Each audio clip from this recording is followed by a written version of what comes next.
Professor Mutahi Ngunyi. When he appeared before the committee, the head of the consulting house, Mutahi Ngunyi, had said that he didn't know how his firm was chosen to preside over the restructuring of the National Youth Service. I was through their own terms. The former Director General of NYS, Jasper Rugut, however, had the answer.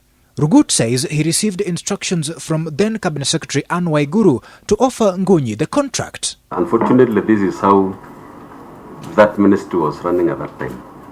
Instructions were being given almost by the minute, and it was fairly difficult even to stop and ask. He says he had to obey the instructions, but even then, NYS did not benefit a lot from the services of Ngunyi and his firm. Truth be told, I don't think we got value for money in this consultancy. Rugut, who was dismissed from NYS to pave way for the appointment of Nelson Githinji, also says he did not like the way he was removed from office. Even when a mistake has occurred, it needs to be stated so that the removal of an officer is dignified. Not like, as I said, even the house helps who serve our houses, we treat them better when they're exiting our homes. I, Nelson Githinji. Also appearing before the Public Accounts Committee today was another former director, Nelson Githinji, who appeared for the second time.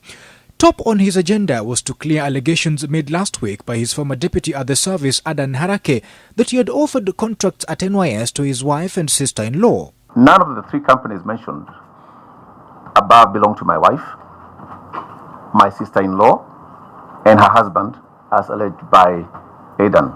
Do you, by any chance, know who those individuals are? The ones that Harakhe was trying to create some relationship with you? In the course of my being Director General, a lot of suppliers would come to my office, so there could be some of the people who came in to see me. So it's a possibility you could have met There's a them? possibility, yes. Okay. He claims that he could not have offered anyone contracts because he was not a member of the tender committee and was still, when Harakhe was brought to the NYS, he was given more powers than him. The letter of appointment for Mr. Harakhe on November 27, 2014, which you have as attachment G4, indicates he assumed direct jurisdiction over procurement, human resource, finance, and administration.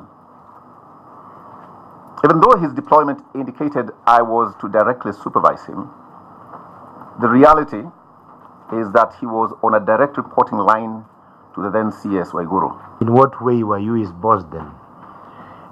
The only way is it in word only? I mean, how were you his boss? The matter to do with the reporting lines was something that was out of my control. There was no way I was going to stop him from reporting wherever he had been designated to report. Githinji has also refuted claims made by Harakhe that while he was the deputy director of NYS, he never made any payments, irregular or otherwise. According to the records he tabled, Harakhe had access to IFMIS even before he had formally been appointed.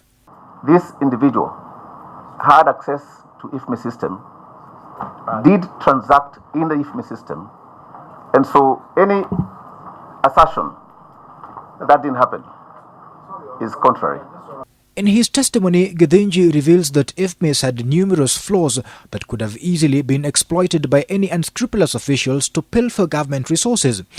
If an LPO was for 2.4 million and now it has been made, an additional zero has been added to make it 24 million, will this IFMIS system recognize that? My own observation is that there was a very clear organizational plan, very clear complicity with regard to officers at different stations who knew this was coming in at this level, so they would actually be able to approve with that knowledge. Right. We were told here that when someone is seeking approval within the organization in NYS for approval by an AIE holder, they can choose who to send that approval to. Is that the case? There is a possibility that it is part of the organizational scheme where it was not being brought to the head of the institution, it was being sent to the alternate. It's possible for that to have happened. The claims and counterclaims being made during the hearings of the committee have indicated how some of the processes and positions in government were being allegedly misused by people